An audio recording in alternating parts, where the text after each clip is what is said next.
రాహుల్ గాంధీని ఖచ్చితంగా భారతదేశ వ్యతిరేకి అని ఒప్పుకుంటారు మీరు కూడా ఇది విన్న తర్వాత. అవేంటంటే ఈ రాహుల్ గాంధీ ఏ దేశం పర్యటించినా సరే ఆ భారతదేశ వ్యతిరేక శక్తుల్ని ఎందుకు ఎక్కువగా కలుస్తుంటాడు. ఇప్పుడు యుఎస్ పర్యటనలో ఉన్నటువంటి రాహుల్ గాంధీ ఒమర్ అనేటువంటి పాక్ ప్రేమికురాలు మరియు భారతదేశ వ్యతిరేకురాలని కలిశాడు. ఆమె గతంలో యుఎస్ పార్లమెంట్లో భారతదేశానికి వ్యతిరేకంగా పాక్ మద్దతుకు ఒక బిల్లునే ప్రవేశపెట్టినటువంటి వ్యక్తి.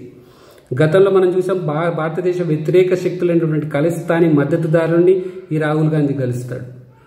ఇతని పార్టీ అయినటువంటి కాంగ్రెస్ కేవలం ఒక పార్టీగా భారతదేశ వ్యతిరేక దేశం అనేటువంటి చైనాతో ఒక ఒప్పందమే కుదుర్చుకుంటుంది. ఏ దేశం వెళ్ళినా భారతదేశం పరువు తీయడమే పనిగా పెట్టుకొని అదే కంకణంగా కట్టుకొని అక్కడున్న మీడియాతో భారతదేశానికి వ్యతిరేకంగా మాట్లాడతాడు. మరియు భారతదేశ అంతర్గత విషయాలలో ఆ ఇతర దేశాలను కలగజేసుకోవాలని మాట్లాడతాడు. భారతదేశం లోపట భారతదేశం బయట ఉంటూ భారతదేశానికి వ్యతిరేకంగా పనిచేసే శక్తులన్నీ కేవలం రాహుల్ గాంధీకి ఎందుకు మద్దతుగా నిలబడతాయి? ఇతని ఆలోచన ఏంటి? ఇతను భారతదేశ ప్రధాని కావాలని కోరుకుంటున్నాడు. ఆలోచించండి, ఇప్పుడు చెప్పండి అతను ఏంటి అని.